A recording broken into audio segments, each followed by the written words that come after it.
Miércoles 5 de mayo, lección número 6, la simiente de Abraham. Para memorizar: mas vosotros sois linaje escogido, real sacerdocio, nación santa, pueblo adquirido por Dios, para que anunciéis las virtudes de aquel que os llamó de las tinieblas a su luz admirable. Primera de Pedro 2:9. Padre Santo, aunque tu pueblo apostató, tú preservaste un remanente. ¿Para qué? Para que de ese remanente viniera la simiente prometida. La simiente prometida dejara una iglesia establecida en 12 apóstoles, y esa iglesia se diseminara en el mundo entero, cumpliendo el pacto de llenar toda la tierra con el conocimiento de la gloria de Jehová. Gracias, Señor, porque cumpliste tu pacto. Enséñanos a cumplir el nuestro contigo, en el nombre de Jesús. Amén. Para hoy miércoles, el remanente. ¿Qué es el remanente? El remanente es lo que queda, como está en el griego, loipos, lo que queda, lo mejor. ¿Saben, mis hermanos? Dios siempre ha tenido un remanente. Cuando el hombre pecó, ya Dios tenía prometido y en su mente un remanente. ¿El remanente quién era? Abel. Abel fue muerto por su hermano, poseído por Satanás. Entonces buscó a Set. Set trajo a Enos, y Enos trajo a Noé. ¿Ven cómo el remanente va quedando? Porque solamente 8 personas en el diluvio se salvaron. ¿Por qué? ¿Por qué se salvaron 8 personas?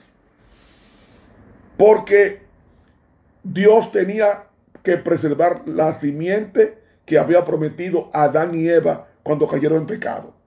Y de Noé viene Shem. De Shem, simiente santa, viene Abraham. Abraham viene la simiente santa, Isaac. De Isaac viene la simiente santa, Jacob. ¿Ve? De Jacob viene Moisés. ¿Me va siguiendo? Y seguimos, y seguimos, y seguimos. Y Dios siempre ha tenido un remanente. ¿Cuál era el remanente?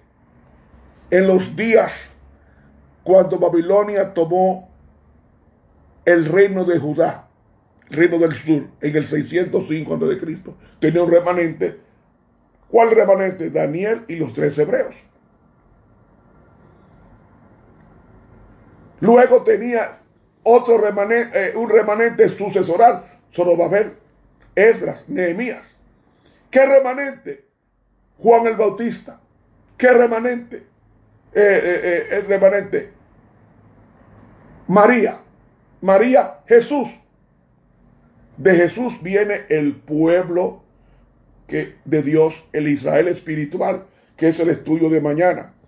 Entonces, el remanente siempre ha existido. Como el pueblo de Dios no cumplió con el pacto que hablamos ayer, entonces Dios sacaría un remanente, porque siempre ha habido fieles, los fieles a Dios en medio de la apostasía. Yo hago una pregunta: ¿cuál fue la tribu que se mantuvo fiel en la apostasía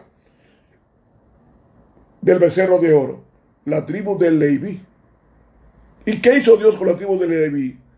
La consagró para su ministerio hasta el día en que Jesús murió. La tribu del ministerio, de la intercesión. Y de esa tribu,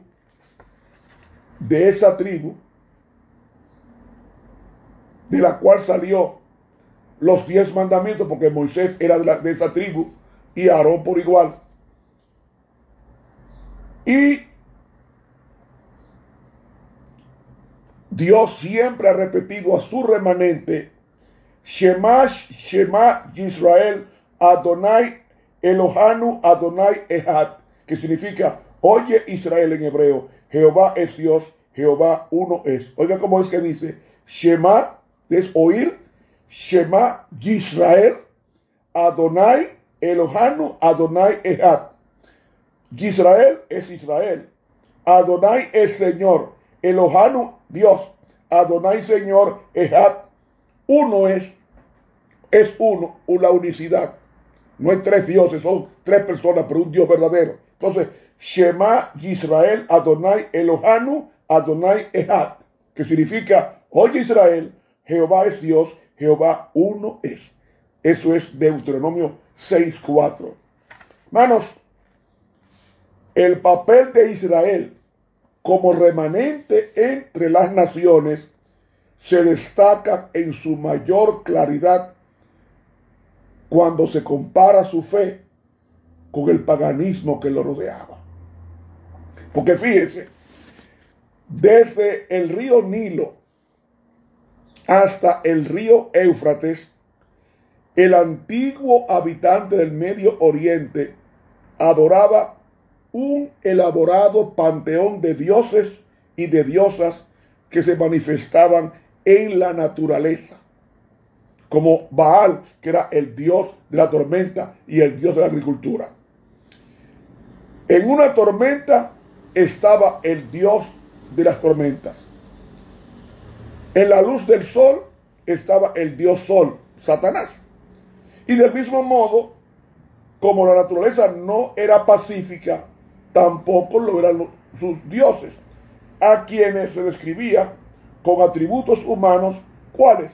Venganza, celos, inconsecuencia, pasión, violencia, que son aspectos humanos o atributos humanos.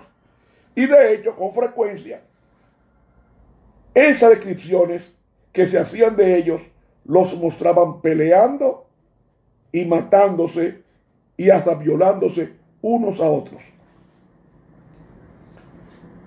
De pronto, en medio de ese desfile de politeísmo, surge una pequeña nación de esclavos, refugiados sin tierra propia, peregrinos sin patria, que proclaman una de las ideas más radicales de la antigüedad.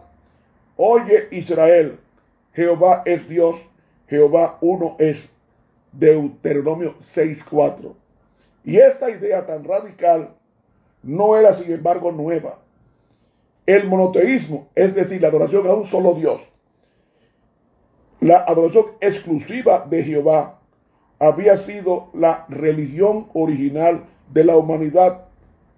La fe de Adán era de un solo Dios, la fe de Eva de un solo Dios, la fe de Abel de un solo Dios, la fe de Matusalén de un solo Dios, la fe de Enoc de un solo Dios, la fe de Noé de un solo Dios. Y los judíos, en vez de reconocer un panteón de dioses y diosas, que en hebreo ni siquiera existe una palabra para diosa, adoraban a un solo Dios, el Creador, porque Él es el Creador y el Dios único, el ser que desde el principio ha sido adorado. Y esa verdad casi se había perdido por el politeísmo que permeaba el territorio del Medio Oriente. Y los hebreos, una nación remanente que se aferraba a la fe original de un solo Dios, eran los únicos que la seguían. Y de esta manera, al adorar a un solo Dios llamado Jehová, que en hebreo es Yahvé, los hebreos no estaban creando algo nuevo, algo innovativo. Simplemente se estaban adhiriendo a una práctica antigua, original, de adorar a un solo Dios. Por eso decía, Jehová uno es. Y usa la palabra Echad, que significa uno en unicidad, uno en armonía. Pero lo nuevo era el politeísmo, es decir, la creencia en varios dioses, que era la creencia de los paganos. Y lo mismo se puede decir en cuanto al rechazo que hacían los judíos de la necedad, que significaba confundir a Dios con la naturaleza. Y a diferencia de los paganos, la nación hebrea no identificaba a Dios como parte de su propia creación. En cambio, consideraban que la creación era un producto de Dios y que no era portadora ni poseedora de las cualidades individuales de Dios. Y como lo hicieran Adán y Eva, los judíos aprendieron a conocerlo como el Creador y lo adoraban como Creador. Y la mejor forma de reconocerlo es en su cuarto día, con el cuarto mandamiento del séptimo día de la semana, el sábado.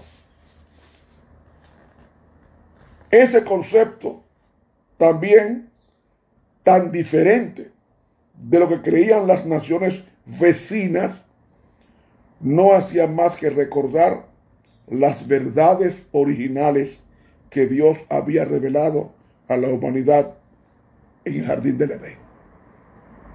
Y además de ser politeístas, los paganos del antiguo Oriente Medio estaban empapados por la idolatría. Y los vecinos de Israel habían labrado ejércitos de ídolos, dioses de madera, de piedra, para representar las deidades a las cuales ellos servían. Y es posible que en el antiguo habitante del Medio Oriente no haya considerado que el ídolo mismo era el Dios, sino una representación de esa divinidad en la cual residía su espíritu, permitiendo que el Dios estuviera simultáneamente en diferentes lugares.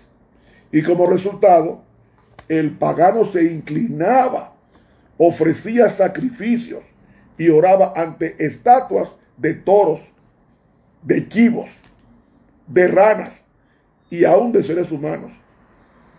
En el antiguo mundo del Medio Oriente, la idolatría se hallaba tan difundida que lo que el Islam está en el mundo moderno. En todo, cuando el polvo de Egipto aún ensuciaba las sandalias de los hebreos, Dios les dijo: no te harás imagen ni ninguna semejanza de lo que está arriba en el cielo, ni abajo en la tierra, ni en las aguas debajo de la tierra. No te inclinarás a ellas ni las honrarás. He leído el segundo mandamiento de Éxodo 20, 4 y 5. Y el profeta Isaías se burla de la idolatría cuando escribe en Isaías 44: corta cedros y toma ciprés y encina, parte del leño quema en el fuego, con parte de él come carne, prepara un asado y se sacia, después se calienta y dice: oh, me he calentado, he visto el fuego, y hace del remanente un Dios suyo, se postra ante él, lo adora y le ruega diciendo: líbrame, porque mi Dios eres tú. Versículos 14 al 17 he leído. Y en este punto, no importa cuán diferente fuera la fe de Israel comparada con las naciones vecinas, porque tampoco era algo nuevo. El Señor nunca quiso que los seres humanos adoraran lo creado. Y la idolatría representa una apostasía posterior, una separación del Dios viviente. Pablo dice en Romanos 1:22: profesando ser sabios, se hicieron necios y cambiaron la imagen, la gloria de Dios incorruptible en semejanza de imagen de hombre corruptible, de aves, cuadrúpedos y reptiles. Cambiaron la verdad de Dios por la mentira, honrando y dando culto a las criaturas antes que al Creador. Versículos 22, 23 y 25. Cuando Israel rechazara la idolatría, no hizo otra cosa que restaurar el culto al Dios verdadero, como se practicaba antes que fuese transformado en una mentira, como dice el apóstol Pablo en Romanos capítulo 1. El Señor le dijo a Adán que iba a tener dominio sobre los peces del mar, las aves de los cielos y todas las bestias que se mueven en la tierra, según Génesis 1:28. No que tendría que inclinarse ante ellos ni adorarlos. Y la idolatría surgió después de la caída, cuando los hombres se apartaron del Dios verdadero. Y de este modo, lejos de adherirse a un concepto nuevo y radical, los hebreos simplemente se volvieron a la fe original que imperaba antes que el hombre cambiara la gloria de Dios incorruptible por los ídolos. También el antiguo Medio Oriente se hallaba saturado de magia, de adivinación, de astrología, de prácticas que usaban con propósitos religiosos y políticos y hasta militares. Y para discernir el futuro, los sacerdotes paganos estudiaban los hígados de ovejas y de otros animales, y de este modo resultaba muy caro, y se usaban otros medios, otras formas de magia para predecir el futuro, como la configuración del humo que se elevaba en un incensario, la observación de algún bebé deforme, la forma que asumía el aceite al ser derramado en el agua, y hasta la trayectoria de las flechas que se disparaba con ese fin. Ese era Israel que fue instruido en la palabra de Dios. Pero mis hermanos, Israel apostató reiteradas veces, porque desde el episodio del becerro de oro de Éxodo 32 hasta el apedreamiento de Esteban en Hechos 7, 15 siglos después, el remanente nunca vivió en armonía con las verdades que se le habían revelado. El tema en la Biblia, especialmente en el Antiguo Testamento, no es tanto el llamado de Israel al pacto, sino su fracaso en obedecerlo. Mis hermanos, ¿cuántas veces fracasaron los judíos? Sin embargo, Dios en medio del fracaso tenía un remanente. Y fue el remanente que regresó después del cumplimiento de los 70 años de cautiverio, a través de los 50,000 que regresaron con Zorobabel, y luego con el grupo que regresó en 4 meses de Esdras y Nehemías. Mis hermanos, la desviación de la palabra de Dios hizo que la nación se dividiera en 2 reinos que esporádicamente entraban en guerra unos con otros. De este modo, mis hermanos, la nación favorecida de Dios, que más necesitaba presentar un frente unido al politeísmo, se sumieron en guerras intestinas, y siglos después, en vez de esparcir la verdad, fueron disipados por 2 corrientes enemigas, la corriente asiria y la corriente babilónica, y después la corriente del Roma.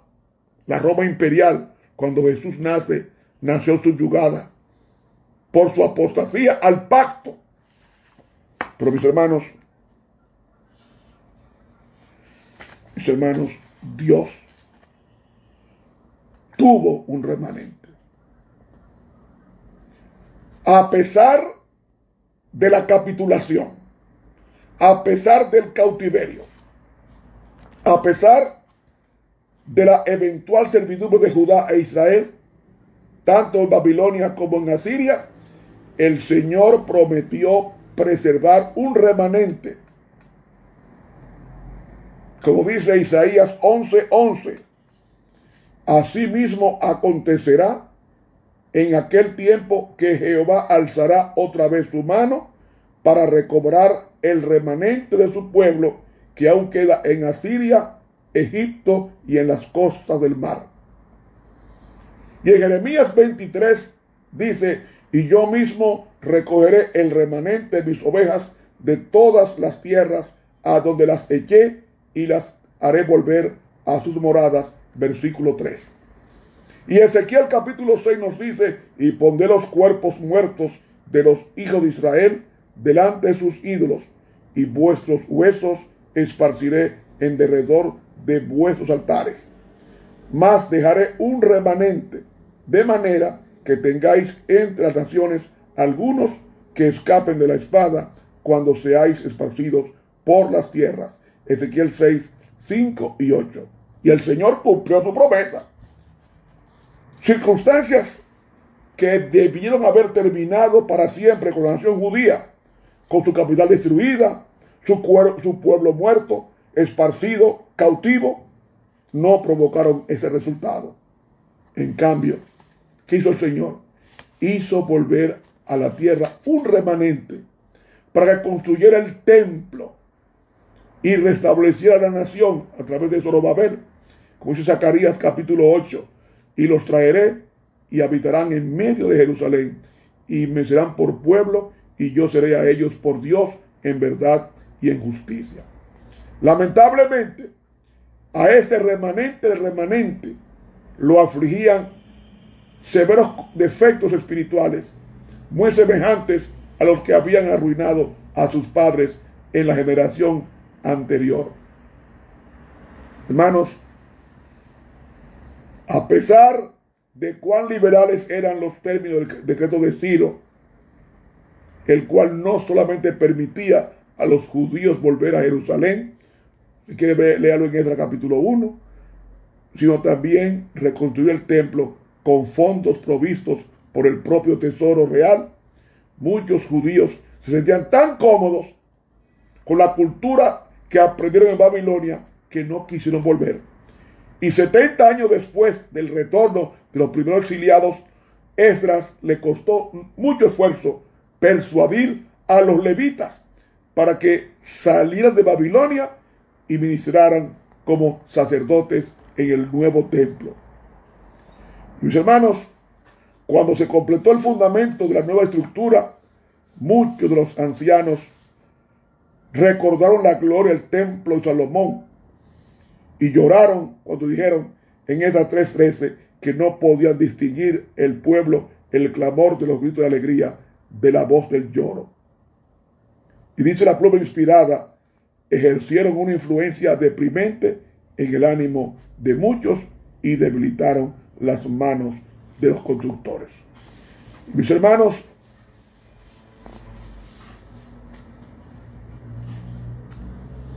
también he leído Profetas y Reyes, página 450. También el pueblo de la tierra, es decir, los samaritanos, intimidó al pueblo de Judá, lo atemorizó para que no edificara, como dice Esdras capítulo 4. Y podríamos decir que muchos de este remanente, incluso los dirigentes espirituales, se habían casado con paganos, práctica que había traído la ira de Dios sobre sus padres. Y al oír de esos matrimonios, dice Esdras 9, rasgué mi vestido y mi manto y arranqué pelo de mi cabeza y de mi barba y me senté angustiado en gran manera. Y cuando crecieron, muchos hijos de esos matrimonios mixtos, paganos, ni siquiera sabían hablar el arameo, ni hablar el judaico. Mis hermanos, pero Dios, los miembros más acomodados del remanente se aprovechaban de los pobres, cobrándoles impuestos que ellos clamaron al Señor. Otros tenían desánimo en las dificultades. Algunos conspiraron con los paganos para frustrar el plan de Nehemías. Sin embargo, Eliasib, sacerdote del Señor, siendo jefe de la cámara de nuestro Dios, llegó al extremo de permitir que un pagano usara la cámara como su apartamento personal. Y muchos también hacían negocios en sábado. Hermanos, todo esto, encima de todo esto, Dios tenía un remanente. ¿Quién era el remanente? Zorobabel. ¿Quién era el remanente? Esdras. ¿Quién era el remanente? Nehemías. Y todos estos hombres fueron preservados y sus generaciones para la venida de la simiente prometida en Génesis 3:15. Y saben, mis hermanos, Dios tiene un remanente. Y el mismo Jesús, cuando Él habla en Juan capítulo 10 y el versículo 27 y 28 nos dice: mis ovejas oyen mi voz y yo las conozco y me siguen, y yo les doy vida eterna y no perecerán para siempre, ni nadie las arrebatará de mi mano. ¿Qué está diciendo Jesús? La simiente prometida. Los que son del Señor oyen la voz. ¿Por qué? Porque usted pone 3 rebaños de ovejas de diferentes dueños, las junta, y después cada pastor llama a sus ovejas juntas y cada oveja sale detrás de su pastor. ¿Por qué? Porque se conocen la voz de su pastor. Por eso que dice aquí: mis ovejas oyen mi voz y yo la conozco y me siguen. Usted puede juntar 3, 4 rebaños de ovejas diferentes, y cuando usted toca y habla, las ovejas suyas vienen donde usted, y las ovejas de otros obedecen al otro pastor, y así sucesivamente. Pero cuando usted se acostumbra a escuchar la voz de Dios, que es su palabra, dice: mis ovejas oyen mi voz. ¿Qué voz? La palabra de Dios es la voz de Dios.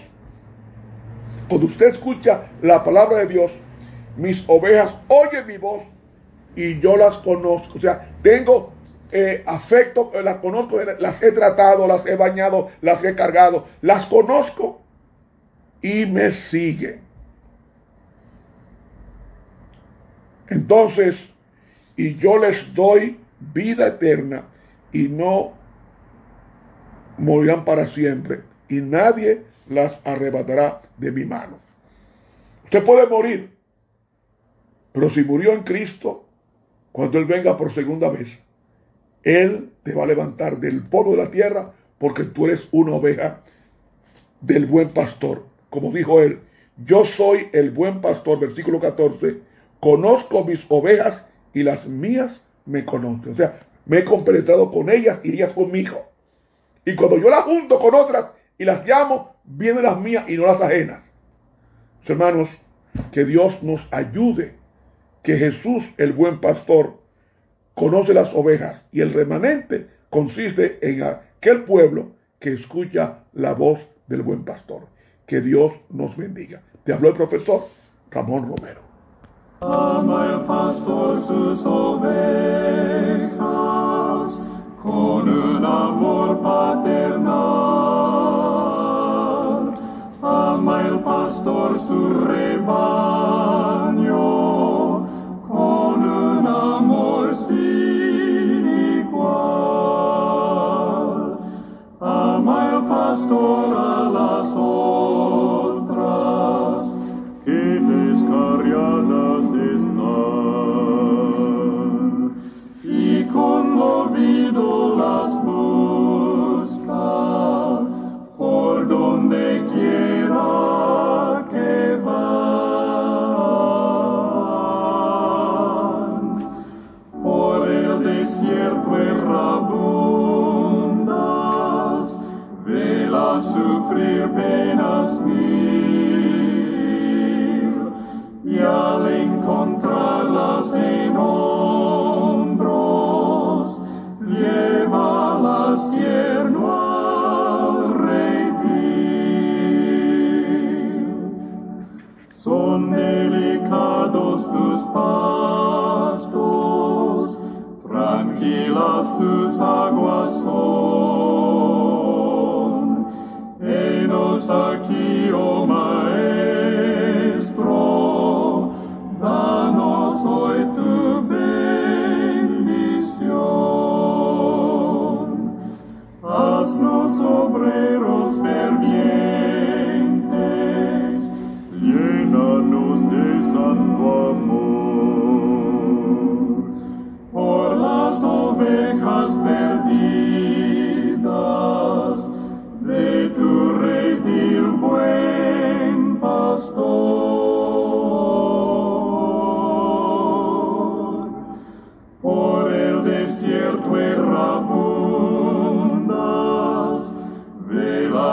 sufrir penas mil, y al encontrarlas en hombros,